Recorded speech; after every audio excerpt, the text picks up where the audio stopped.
Nah,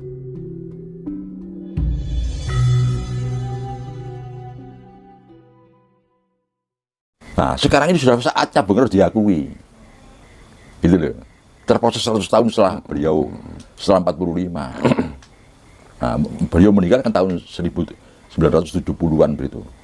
Jadi ya 40 tahunan atau 50 tahun setelah beliau meninggal itu baru diakui. Bung Karno lah memang orang yang dijanjikan oleh Sabto Pahlawan itu, dan Pancasila lah yang senjata yang memang diajarkan oleh Bung Karno itu. Itu baru diakui. Itu maksudnya. Jadi coba rasakan sekarang. Coba ya kembali pada sejarah. Pada saat terbitnya Pancasila sebagai dasar negara, Pancasila itu kan jati diri kita, karakter kita, ya. Jadi watak dasar kita dalam hidup bermasyarakat. Lantas pada saat kita membentuk negara, dijadikan dasar negara. Artinya apa? Digunakan untuk memilih pemerintahan. Nah, itu maksudnya.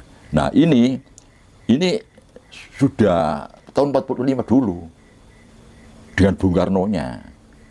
Nah, orang masih belum mengakui.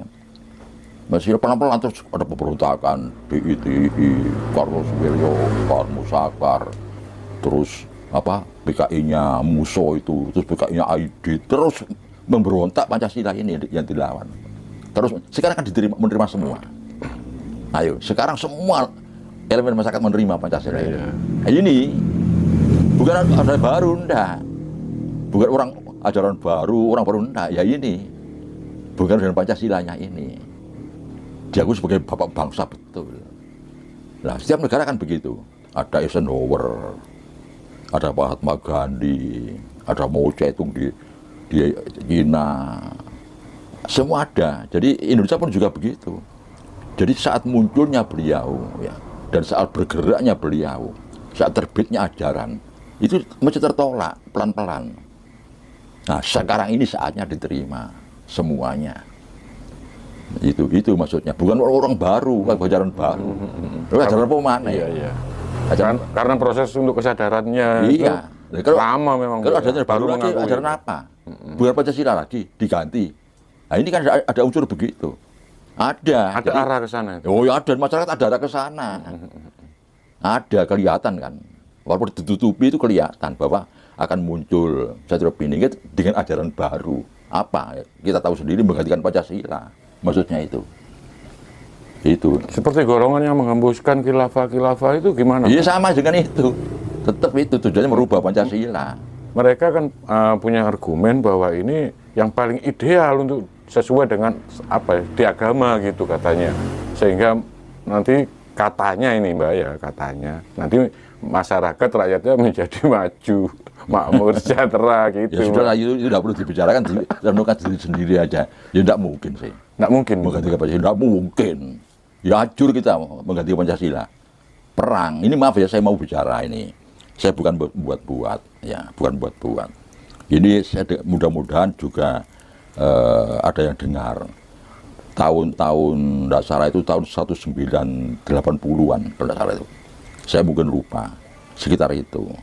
Waktu itu ada pergantian Pangdam, Panglima Kodam Brawijaya, iya. Pak Witarmin, waktu itu Brigjen, dari RPK waktu itu, Pak Witarmin, jadi Pangdam Brawijaya. Nah, teman beliau itu pada saat keliling Jawa Timur. Nah, terus ke Sidoarjo, dia ceramah. Saya diundang, sebagai waktu itu masih muda saya, mendengarkan. Beliau mengatakan, kelak kalau ada siapapun, apalagi pemerintah yang sah sekalipun, kalau mau merubah UUD 45, merubah Pancasila berdasar negara, saya maju hutan, gerilya, memimpin gerilya. Saya akan melawan. Itu kata-kata itu, saya dengar betul itu. Jadi beliau mengatakan dalam pidatonya di podium, kelak kalau saya masih hidup, ada siapapun, bahkan pemerintah yang sah sekalipun, sampai merubah Pancasila sebagai dasar negara, saya masih hutan memimpin gerilya. Nah, ini bukan kata-kata Pak Witarmin sendirian kan ini. Iya, iya. Berarti kata-kata militer, paling tidak RPK sekarang Kopassus itu. Jadi jangan main-main, jangan main-main dengan Pancasila itu. Ya kita diam, tapi kompak saja. TNI Polri kita kompak, nggak bisa dirubah, hancur kita, perang, hancur nggak bisa. Karena apa? Pancasila jati diri kita sebagai bangsa. Dan tidak ada negara itu makmur tanpa jati dirinya. Bahkan tidak bertahan. Negara yang dasar negaranya bukan jati dirinya pasti tidak bertahan lama, hancur, ambruk. Semua di mana-mana. Terus terkait mereka yang menghembuskan itu, apakah mereka hanya sekedar ada kebodohan bagi mereka atau ada istilahnya itu memang settingan dari luar? Gitu, settingan dari luar. Ya, kalau saya boleh jujur lagi ya, memang Amerika itu pinter di dalam menggulkan idenya, ya, untuk menggulkan apa yang menjadi pemikirannya. Dia bisa bicara double. Misalnya ya, ada seorang tokoh di sini ya, ke Amerika, terus kuliah di Amerika. Saya seorang agamis Islam misalnya. Dia digembleng untuk kepentingan Amerika. Iming-iming, negara Islam tak dukung. Itu kan iming-iming Amerika. Tidak mungkin sih. Dia sih berani deh di belakangnya Amerika. Jadi untuk kepentingan Amerika, tapi nanti negaranya negara Islam. Ini kan contoh dari Amerika. Apa teman? Ya tidak mungkin sih. China akan melawan kok Indonesia. Apalagi iming-iming Amerika kan selalu begitu. Jadi kawan-kawan itu kadang-kadang kepencut. Iya, iya. Kan gitu lah. Jadi kalau saya mau bisa terbukanya begitu. Ya jangan percaya dan tidak ada itu. Dan sampai Pancasila diganti itu ya perang. Hancur kita. Jangan diharap kita akan menjadi negara maju. Ambruk yang bisa kalau tanpa Pancasila.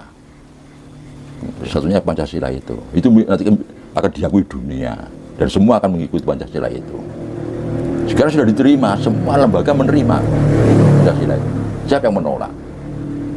Malah di kalangan orang-orang NU Muhammadiyah sudah mengatakan kalau ada orang anti yang dasar Pancasila di luar ini, di luar agama-agama yang ada di Indonesia, di luar NU, di luar Muhammadiyah, kan begitu sekarang. Iya, iya. Mereka orang lain sudah. Iya. Ya karena dilirik dong. Itu semua sudah menerima Pancasila itu, diakui bener. Gitu. Kan gitu kan. Ya kalau ditelisik berarti paling gampang itu menghancurkan suatu negara itu lewat agama itu, Mbak ya. Paling tidak kan dimuati nanti untuk memecah belah gitu, Mbak. Seperti yang termasuk khilafah gitu, Mbak ya. Dengarkan ceramah-ceramah dari para agamawan kita di Islam itu. Itu bagus, sudah menerangkan betul itu. Diterangkan bahwa di Afghanistan, terus di mana itu apa? Syria itu satu mazhab, ya perang. Itu kan diterangkan semua itu. Iya. Berarti mengingatkan kita ulama-ulama itu bahwa Pancasila itulah yang benar. Yang paling ideal. Iya. Nah, terus bagi adik-adik jangan sampai terperangah dengan kata-kata yang tidak jelas dari mana kemana arahnya. Itu. Iya. Kebanyakan mereka itu sepertinya menggait orang-orang yang katanya dalam tanda kutip itu hijrah, lebih agamawan, lebih religius gitu loh, Mbak. Makanya yang agak anti dengan Pancasila dan anti hormat kepada bendera Republik kita itu ya mereka itu. Iya, mereka itu tinggal berapa jumlahnya itu di luar yang ada ini kok. Iya, tapi kalau dibiarkan nanti juga ya bahaya itu. Oh, bahaya sekali, iya. Berarti perlu ketegasan ini pemerintah dalam menyikapi hal ini, Mbak ya? Sudah, saya kira sudah tegas loh. Sudah tegas ini? Iya, Pak. Sudah tegas. Sudah tegas, pemerintah sudah tegas. Tidak mungkin terjadi. Oke, Mbak, saya ini beralih ke masalah ramalan Jayabaya tadi itu, Mbak. Ada orang yang mengatakan ramalan Jayabaya pada tahun 2024 sekarang ini bahwa tahun 2024 ini adalah tahun yang sangat mengerikan, banyak bencana sampai adanya pimpinan-pimpinan yang dihasilkan dengan cara yang licik katanya begitu. Komentarnya Pak Gatot mengenai hal ini bagaimana? Begini ya, saya mungkin terbalik tanggapan saya itu. Biasanya kalau di Indonesia ini, ya itu akhirnya situasi itu ditampilkan lewat wayang, filsafat wayang itu menyindir keadaan. Justru alam itu tidak menerimakan, ya, kalau ada tokoh, ya, yang baik dijelekan. Itu alam tidak terima biasanya. Nah, jadi kalau di sini kalau saya lihat Pak Jokowi itu orang baik. Orang baik. Jadi dia betul-betul bekerja untuk rakyat. Dia tidak korupsi. Nah, tapi dihujat sedemikian hebat, beliau diam. Jadi ini alam tidak terima. Alam tidak terima. Itu maksudnya. Bukan terbalik. Karena pemerintah dolim alam gerak, enggak, terbalik. Orang baik dijelekan luar biasa jeleknya. Iya. Oleh orangnya baik. Dan tidak melawan. Nah, ini kita sebagai orang Indonesia, sama orang Indonesia, sama suku Jawa, tanggap. Sampai dihujat sedemikian hebat, tidak melawan, ada apa? Dia pasrah kepada Tuhan. Pasrah dia. Ini yang bahaya. Kepasrahannya bahaya bagi yang penghujat. Coba rasakan aja. Masa kita tidak tanggap sebagai sesama orang Indonesia? Gitu. Kalau dia melawan, sport doai, karena dewi. Tapi kalau diam dengan kesabarannya, dihujat sebagaimanapun juga parahnya, ini bahaya sudah. Bahaya susah, berarti beliau itu sudah tidak ada lagi pegangan kecuali Tuhan, menyerahkan pada Tuhan. Ini bahaya. Makanya kalau boleh saya menyampaikan, mengingatkan pada kawan-kawan, hati-hati. Kita sesama bangsa Indonesia mestinya sama lah, mempunyai tekad yang sama, pandangan yang sama tentang ketuhanan. Nah, itu Bapak melihat orang itu kalau sudah dihujat koyok ngurut tetap diam, itu sudah berbahaya. Kalau orang baik, Pak Jokowi itu, kok sampai sedemikian rupa cara menghujatnya itu. Kalau dia memerintahkan tangkap orang itu, tapi kan enggak mau ya. Nah ini kan bahaya sudah ini, kalau orang ngerti. Sepertinya Yudhistira itu, diapakan diam aja. Tapi yang gerak ini lah, itu gambarnya kan di situ. Ada Wisanggeni Anoman, ada apa? Antasena itu orang-orang yang agul-agul tanah Jawa itu. Ya, itu yang keluar itu kan gambaran aja.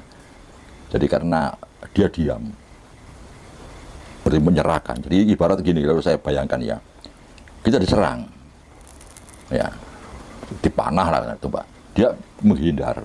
Berarti yang dipanah kan ini. Dia juga orang pasrah pada Tuhan. Kalau Islam pada Allah. Sudah berarti yang diserang bukan dia, Tuhan sendiri. Iya, dihindari sudah. Dihindari artinya diam, tidak melawan, dihindari. Berarti kalau yang menyerang tidak ngerti, yang diserang itu sudah bukan dia lagi, Tuhan. Kan begitu ya. Tanggapan kita orang Jawa kan begitu, pengertian kita. Makanya kita hati-hati. Ngeri juga itu Mbak ya. Ngeri ya. Kalau tidak tangkap tidak tahu. Kalau kepentingan politik, kepentingan apa tidak tahu. Tapi kalau kita tanggap, kalau orang seperti itu bahaya. Iya. Nah seperti sekarang aja kan, meskipun pemilu sudah berakhir dan sudah ada pemenang yang sudah ditetapkan sama KPU, untuk masa-masa pendukungnya calon presiden aja kan masih berseberangan. Komentarnya di media sosial sering saling mengejek, menghina gitu. Kalau pandangannya Mbak Gatot, apa ini karena etika atau norma kita itu sudah demikian jatuhnya itu? kalau melihat fenomena ini, Mbah?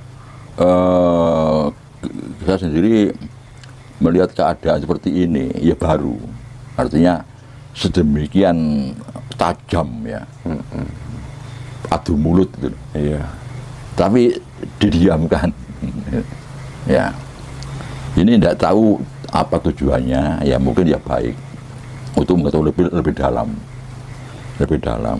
Nah, cuma ya itu tadi, jadi kita harus berpikir jernih dan jangan lupa melihat ke belakang, melihat sejarah.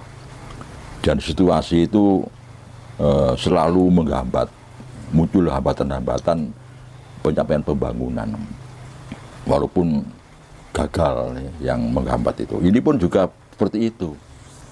Ini pun kita ini sudah diambang pintu untuk kesejahteraan, tapi diambang pintu untuk kita mencapai tujuan revolusi menurut Bung Karno. Makanya